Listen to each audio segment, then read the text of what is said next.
Efesios 4 Viviendo para la gloria de Dios. A. Un llamado a la unidad entre el pueblo de Dios. 1. El fundamento de toda exhortación.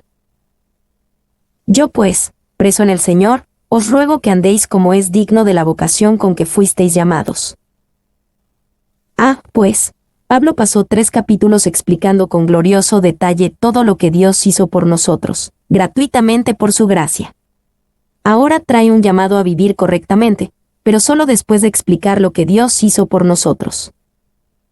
B. Andéis como es digno de la vocación con que fuisteis llamados. Cuando comprendamos realmente cuánto hizo Dios por nosotros, naturalmente querremos servirle y obedecerle por gratitud.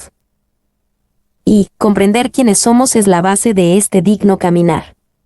Lutero aconseja a los hombres que respondan a todas las tentaciones de Satanás con este único: cristianos soy un cristiano. 2. La idea es clara. No andamos dignamente para que Dios nos ame, sino porque Él nos ama. Esto motivado por gratitud, no por el deseo de ganar méritos. 3. Todo creyente es el primogénito de Dios, y por lo tanto más elevado que los reyes de la tierra. Salmo 89 horas y 27 minutos. Por lo tanto, debe comportarse en consecuencia y no manchar su elevada sangre. 2 a 3. El carácter de un andar digno. Con toda humildad y mansedumbre, soportándoos con paciencia los unos a los otros en amor, solícitos en guardar la unidad del Espíritu en el vínculo de la paz.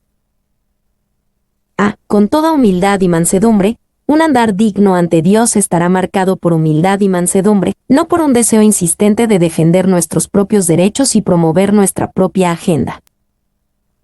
Y, antes del cristianismo, la palabra humildad siempre tenía una mala asociación. En la mente de muchos todavía lo hace, pero es una gloriosa virtud cristiana. Filipenses 2:1-10.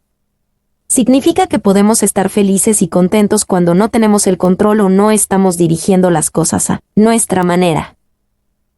B. Soportándoos con paciencia los unos a los otros. Necesitamos esto para que los errores inevitables que ocurren entre las personas de la familia de Dios no vayan en contra del propósito de Dios de unir todas las cosas en Jesús, ilustrado a través de su obra actual en la Iglesia.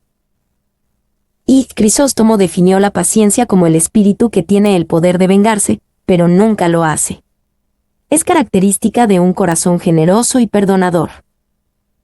Sé solícitos en guardar la unidad del espíritu en el vínculo de la paz. Esta actitud humilde y perdonadora hacia los demás, naturalmente, cumple este don de la unidad del espíritu. Y debemos esforzarnos para mantener esta unidad, no la creamos. Dios nunca nos manda a crear unidad entre los creyentes. La ha creado por su espíritu, nuestro deber es reconocerla y guardarla. 2. Esta es una unidad espiritual, no necesariamente una unidad estructural o denominacional. Es evidente en la rápida comunión posible entre cristianos de diferentes razas, nacionalidades, idiomas y clases económicas. 3. Podemos entender esta unidad del espíritu si entendemos lo que no es. En un sermón sobre este texto, Charles Spurgeon señaló algunas de las cosas que el texto no dice. No dice, esforzarse por mantener la unidad del mal, la unidad de la superstición o la unidad de la tiranía espiritual. No dice, esforzarse por mantener tus arreglos eclesiásticos para la centralización. No dice, esforzarse por mantener la uniformidad del espíritu. 4. La unidad estructural puede incluso obrar en contra de la verdadera unidad del espíritu. Quizás podamos ver un propósito que Dios tiene al prevenir una unidad estructural de la Iglesia en este momento, para evitar que se cumplan los esfuerzos mal dirigidos de la Iglesia, como las ambiciones de poder político. No es deseable que todas las iglesias se fundan unas con otras y se vuelvan una, porque la fusión completa de todas las iglesias en una sola corporación eclesiástica produciría inevitablemente otra forma de papado, ya que la historia nos enseña que los grandes cuerpos eclesiásticos se vuelven más o menos corruptos como una cuestión de rutina. Las enormes corporaciones espirituales son, en su conjunto, los baluartes de la tiranía y los refugios del abuso, y es solo cuestión de tiempo que se rompan en pedazos. Spurgeon. Porque la comunión de la Iglesia en la que los creyentes gentiles y judíos estaban unidos no era una mera inscripción en un registro de membresía, implicaba su unión con Cristo por la fe y, por lo tanto, la unión de unos con otros como miembros de su cuerpo. Bros. Y confiamos en que esta unidad se encuentra en Jesucristo, por el Espíritu de Dios. Queremos la unidad en la verdad de Dios a través del Espíritu de Dios. Busquemos esto, vivamos cerca de Cristo, porque esta es la mejor manera de promover la unidad. Las divisiones en las iglesias nunca comienzan con aquellos que están llenos de amor por el Salvador. Spurgeon. 3, 4-6, descripción de la unidad de la iglesia. Un cuerpo, y un espíritu, como fuisteis también llamados en una misma esperanza de vuestra vocación, un Señor, una fe, un bautismo, un Dios y Padre de todos, el cual es sobre todos, y por todos, y en todos. Un cuerpo, y un espíritu, tenemos unidad debido a lo que compartimos en común. En Jesús compartimos un cuerpo, un espíritu, una esperanza de nuestra vocación, un Señor, una fe, un bautismo y un Padre. Cada una de estas áreas comunes es mayor que cualquier diferencia potencial. Un bautismo. Algunos piensan que debido a que Pablo dice que hay un bautismo, la idea del bautismo del Espíritu Santo como una experiencia posterior es inválida. Pero Pablo solo hablaba aquí del bautismo en agua, que es la señal visible de la obra común de Dios en cada creyente y, por lo tanto, la base de la unidad. No hay bautismos separados para judíos y gentiles. Y el concepto del bautismo en el Espíritu Santo se habla claramente en Mateo 3:11, Hechos 1:5 y 11:16. Esto puede considerarse una experiencia inicial, y a veces dramática, que uno tiene con la plenitud del Espíritu Santo, una plenitud que Dios quiere continuar a través de la vida cristiana de una persona. La forma en que Dios obra la unidad, a través de los dones espirituales de liderazgo en la Iglesia. 1, 7-10. La entrega de dones espirituales a la Iglesia. Pero a cada uno de nosotros fue dada la gracia conforme a la medida del don de Cristo. Por lo cual dice, subiendo a lo alto, llevó cautiva la cautividad y dio dones a los hombres. Y eso de que subió, ¿qué es? Sino que también había descendido primero a las partes más bajas de la tierra. El que descendió, es el mismo que también subió por encima de todos los cielos para llenarlo todo. Fue dada la gracia. A todos se nos ha dado gracia conforme a la medida del don de Jesús. Esta es la base para la distribución de los dones espirituales de Dios a través de su Iglesia. La gracia, el don gratuito e inmerecido de Dios. Nadie merece ni se ha ganado dones espirituales. Subiendo a lo alto, esta ofrenda sucedió, como se describe proféticamente en el Salmo 68:18, cuando Jesús subió al cielo. Esta fue la evidencia de su triunfo sobre cada enemigo, el llevar cautiva la cautividad. Sobre la imagen del Salmo 68. Uno puede imaginarse a un líder militar regresando a Jerusalén a la cabeza de sus seguidores, después de derrotar a un ejército enemigo y tomar muchos prisioneros. 2. Como Jesús dijo, os conviene que yo me vaya, porque si no me fuera, el Consolador no vendría a vosotros. Mas si me fuere, os lo enviaré. Juan 16:7. Subiendo a lo alto, llevó cautiva la cautividad y dio dones a los hombres. Pablo no citó el pasaje exactamente como aparece en el Salmo 68. O lo modificó bajo la inspiración del Espíritu Santo o bajo una inspiración similar. Citó de una traducción antigua, llamada Targum, que cita el Salmo de esta manera.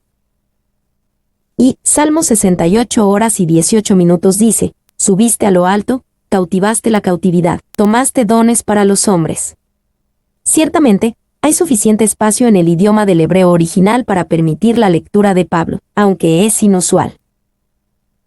2. Me basta con que el apóstol, bajo la inspiración de Dios, aplicara el versículo de esta manera, y cualquier cosa que David pudiera tener la intención, y de cualquier evento que pudiera haber escrito, vemos claramente que el sentido en el que el apóstol lo usa fue el sentido del Espíritu de Dios. Clarke.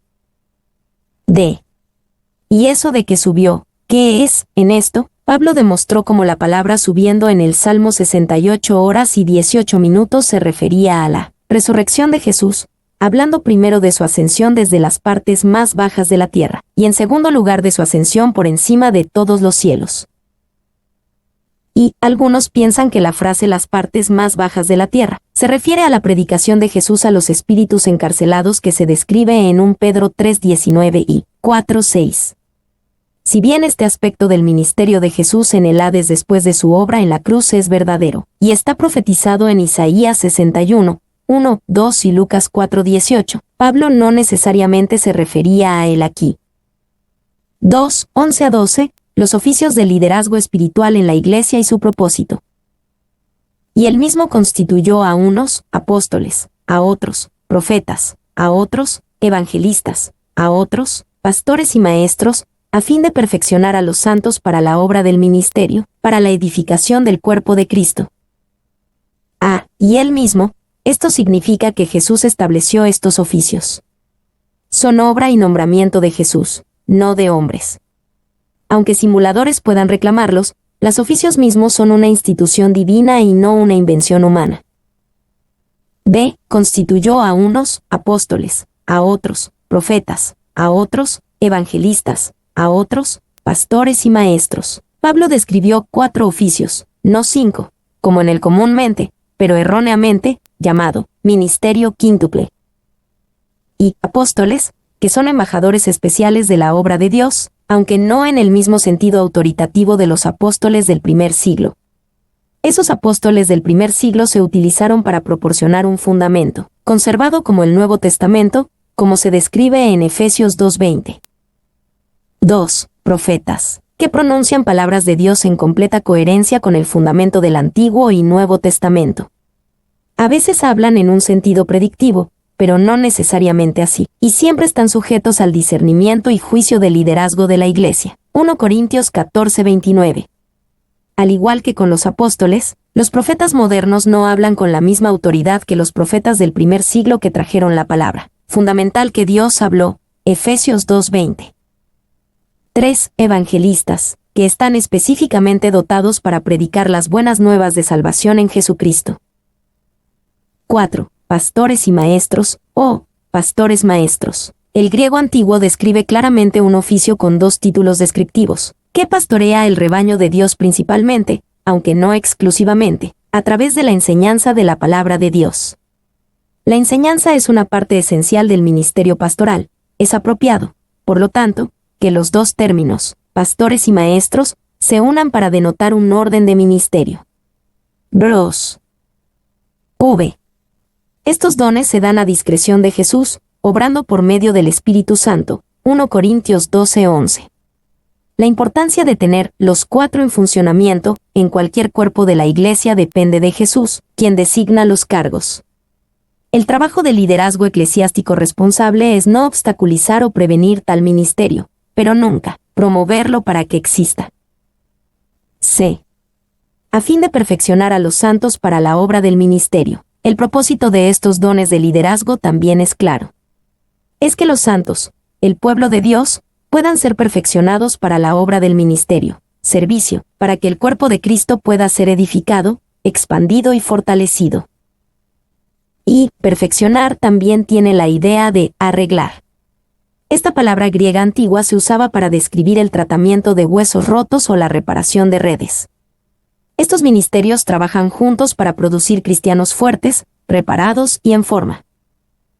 2. El pueblo de Dios hace la verdadera obra del ministerio. Los líderes de la Iglesia tienen la responsabilidad primordial de preparar a las personas para que sirvan, dirijan su servicio como Dios los dirija. 3. El propósito principal de la Iglesia no es convertir a los pecadores al cristianismo, sino perfeccionar, completar y madurar a los santos para el ministerio y la edificación del cuerpo. Smith. 3. 13 a 16. La meta deseada de la obra de Dios a través del liderazgo de la Iglesia y el perfeccionamiento de los santos. Hasta que todos lleguemos a la unidad de la fe y del conocimiento del Hijo de Dios, a un varón perfecto, a la medida de la estatura de la plenitud de Cristo, para que ya no seamos niños fluctuantes, llevados por doquiera de todo viento de doctrina, por estratagema de hombres que para engañar emplean con astucia las artimañas del error, sino que siguiendo la verdad en amor, crezcamos en todo en aquel que es la cabeza, esto es, Cristo, de quien todo el cuerpo, bien concertado y unido entre sí por todas las coyunturas que se ayudan mutuamente, según la actividad propia de cada miembro, recibe su crecimiento para ir edificándose en amor. Hasta que todos lleguemos a la unidad de la fe. Esta es la primera meta de la obra de Dios a través de los oficios y dones de liderazgo y de los santos perfeccionados. Esto es consistente tanto con el propósito supremo de Dios, Efesios 1:10, como con el misterio de Dios revelado a través de Pablo, Efesios 3:6. Y, una vez más, al afirmar claramente que se trata de una unidad de la fe, Pablo no ordenó una unidad estructural u organizativa, sino una unidad espiritual en torno a una fe común. Y del conocimiento del Hijo de Dios. Cuando los oficios de liderazgo dados por Dios funcionan correctamente y los santos están debidamente equipados, la madurez cristiana aumenta y hay una mayor intimidad en la experiencia de Dios. A un varón perfecto, a la medida de la estatura de la plenitud de Cristo. Los oficios dados por Dios y los santos perfeccionados llevan a los santos a la madurez, según la medida de Jesús mismo. A medida que pasan los años, no solo debemos crecer en Jesús, sino también ser más maduros en Él, como individuos y como cuerpo corporativo. Para que ya no seamos niños fluctuantes, llevados por doquiera de todo viento de doctrina. Los dones de liderazgo de Dios y los santos perfeccionados dan como resultado la estabilidad, al estar firmemente plantados sobre el fundamento de los apóstoles y profetas, Efesios 2:20. Y aquellos que no maduran de esta manera son el blanco de los engañadores, que son efectivos precisamente porque operan con estratagema y artimañas y están al acecho para engañar. Están ahí fuera como minas terrestres que los adultos pueden evitar. 2. La palabra griega antigua para llevados por doquiera proviene de las mismas palabras que se usan para describir el tormentoso mar de Galilea en Lucas 8:24, vientos y las olas. Podemos valorar erróneamente el movimiento sobre el crecimiento. El mero movimiento solo se mueve de un lado a otro, pero Dios quiere que crezcamos en todo.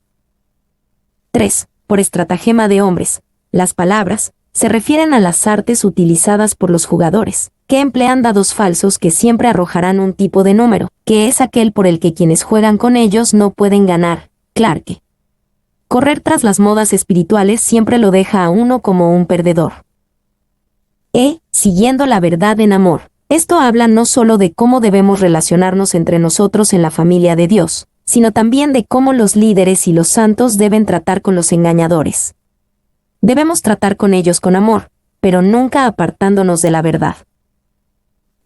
Crezcamos en todo en aquel que es la cabeza. Otra forma en que se describe la madurez es como crecer en Jesús, que es la cabeza. Nuevamente, esto define la dirección de la madurez.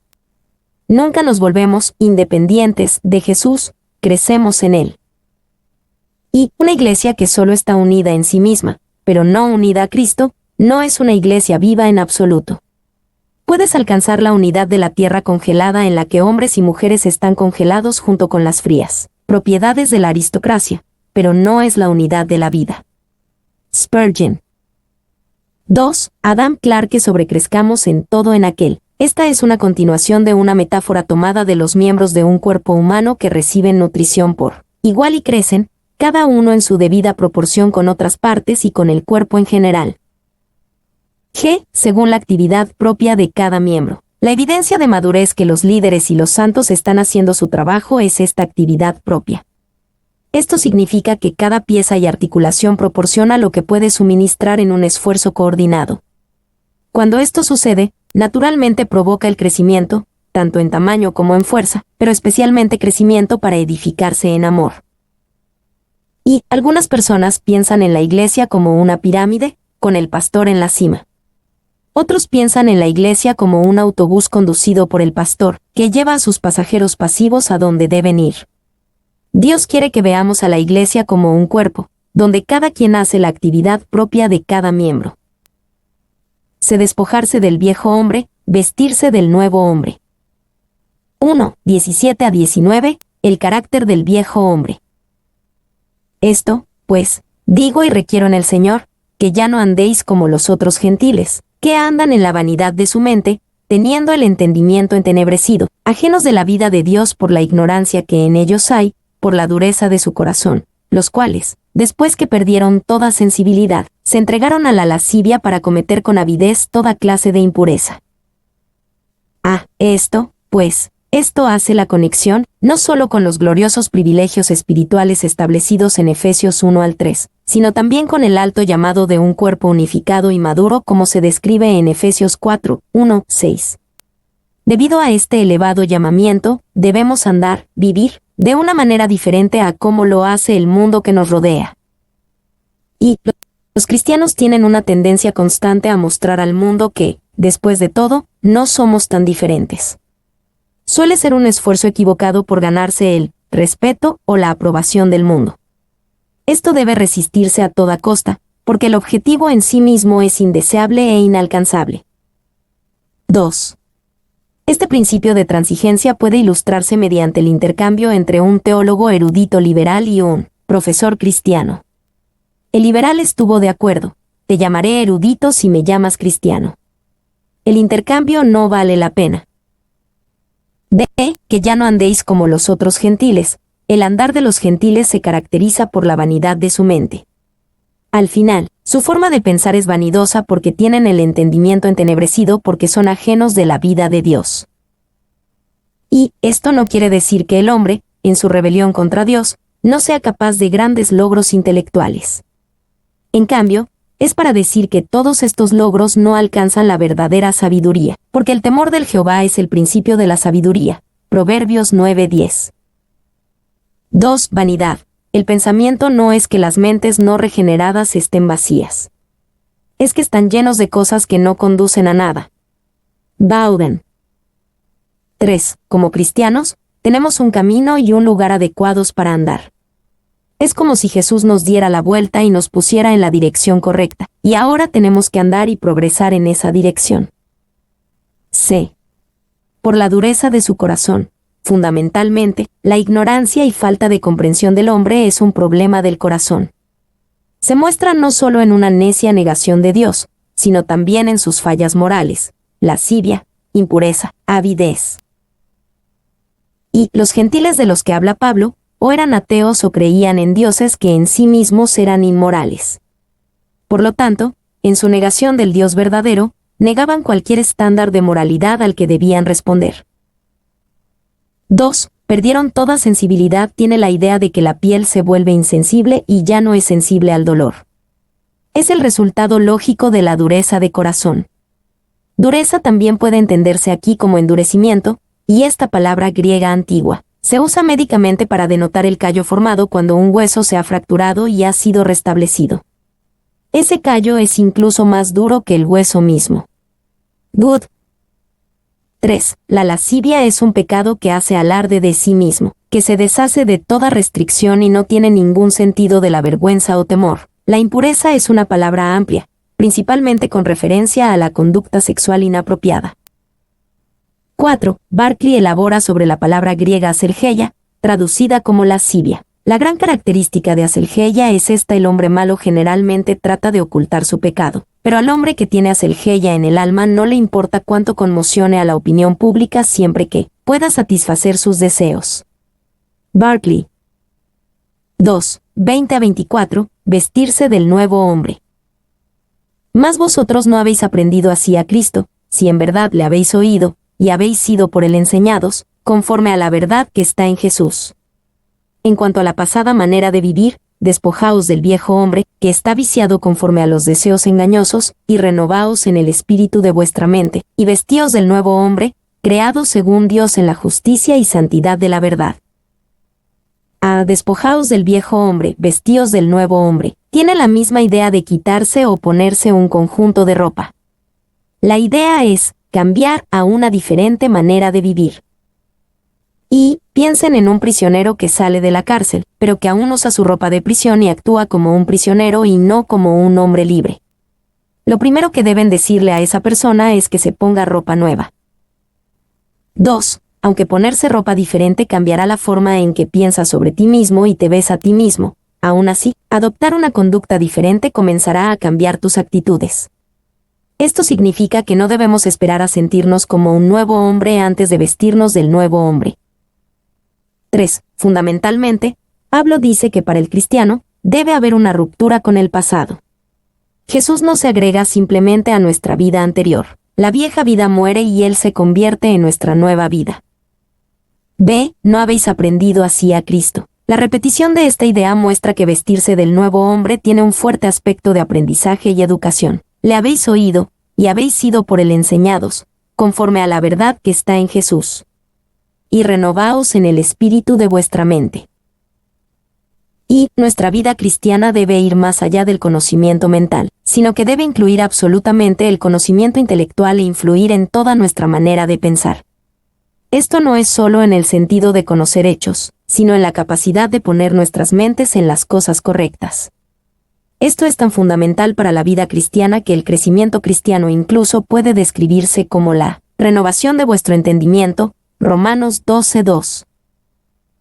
2. Los efesios habían aprendido así a Cristo, no solo aprendiendo acerca de Jesús, sino también aprendiéndolo. Esto significa que un conocimiento vivo y permanente de Jesús nos mantendrá alejados del tipo de conducta pecaminosa de la que habla Pablo.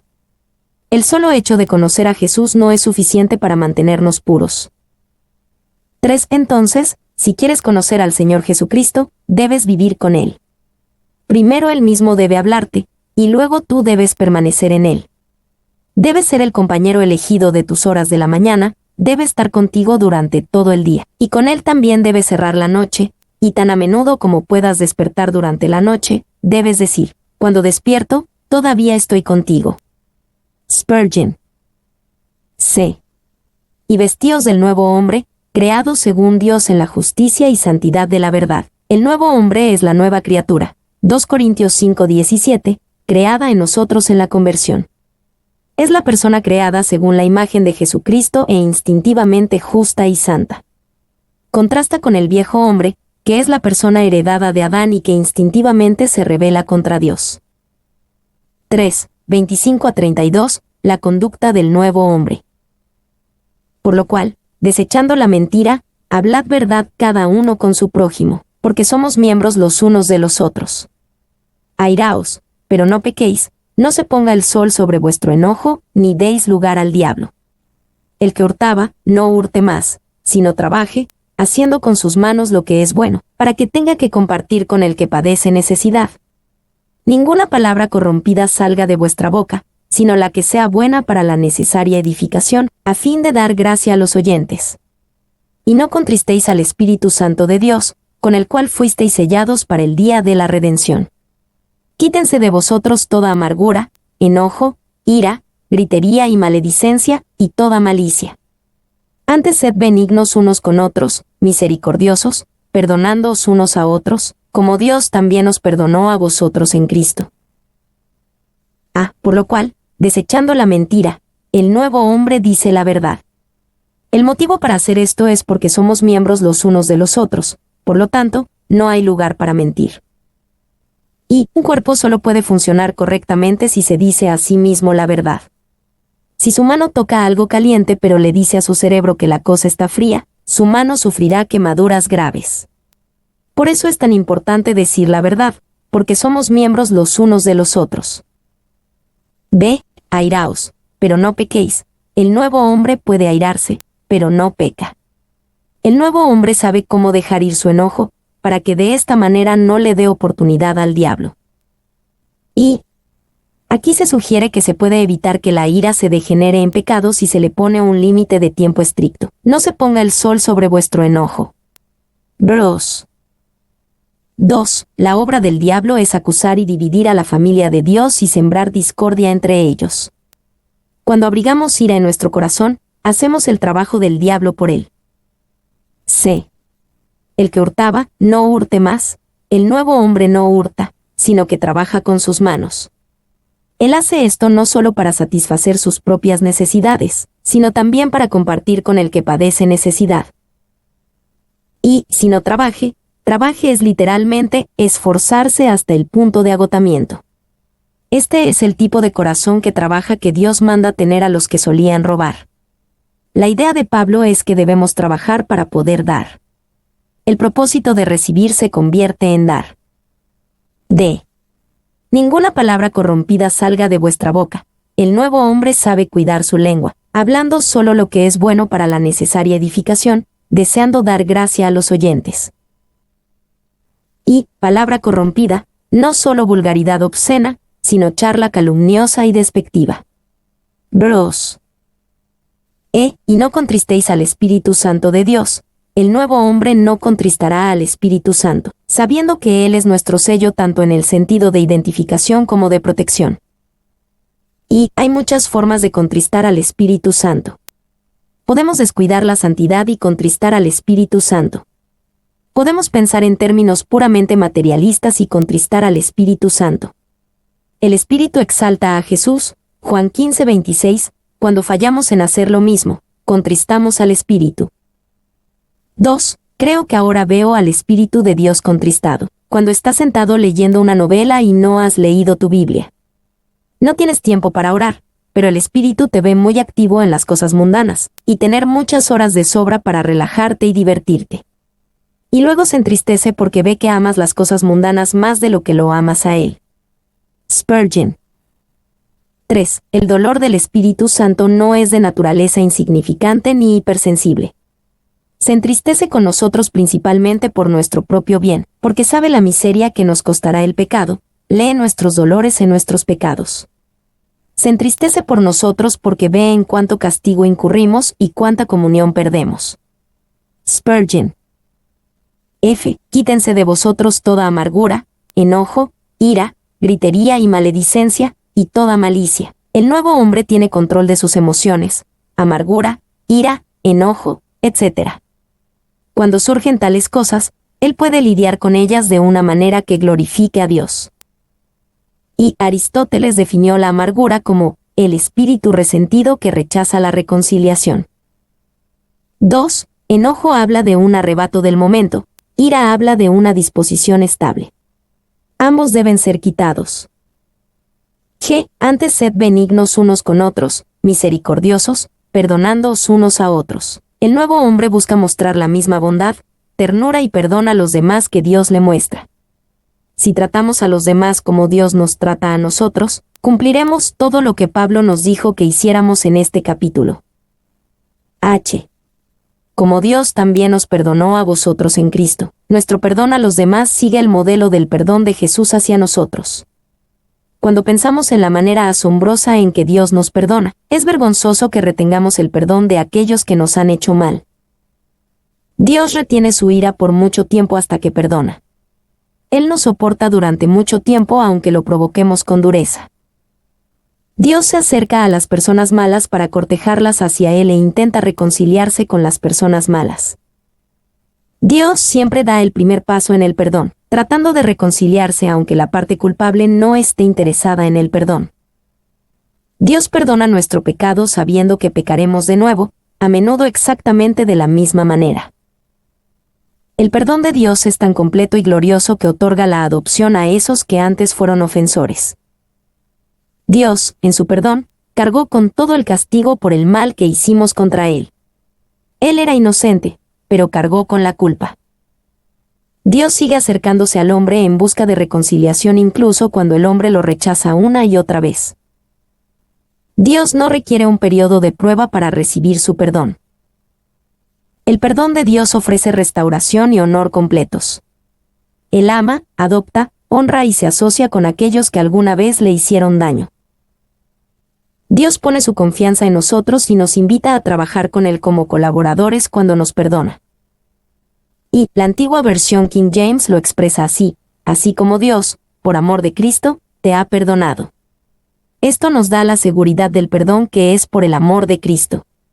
Dios, por amor de Cristo, te ha perdonado. Aférrate a esa gran verdad y manténla, aunque todos los demonios en el infierno te rujan. Aférrate como con una mano de acero, agárrala como a tu vida. Dios, por amor de Cristo, me ha perdonado. Que cada uno de nosotros pueda decir eso. No sentiremos la dulzura divina y la fuerza del texto a menos que podamos convertirlo en un asunto personal por medio del Espíritu Santo. Spurgeon. 2. Si alguno aquí que es cristiano encuentra dificultad para perdonar, le voy a dar 3 palabras que lo ayudarán de maravilla. Las pondría en la boca del buen hombre. Te las di hace un momento y te pedí que obtuviera su dulzura. Aquí están de nuevo. Por amor de Cristo. No se puede perdonar a un delincuente por ese motivo. Spurgeon. 3. No es que debamos perdonar porque Jesús nos perdonará. Perdonamos porque Él nos ha perdonado. Es el hecho histórico de que Cristo de una vez por todas quitó el pecado mediante el sacrificio de sí mismo, al que se alude.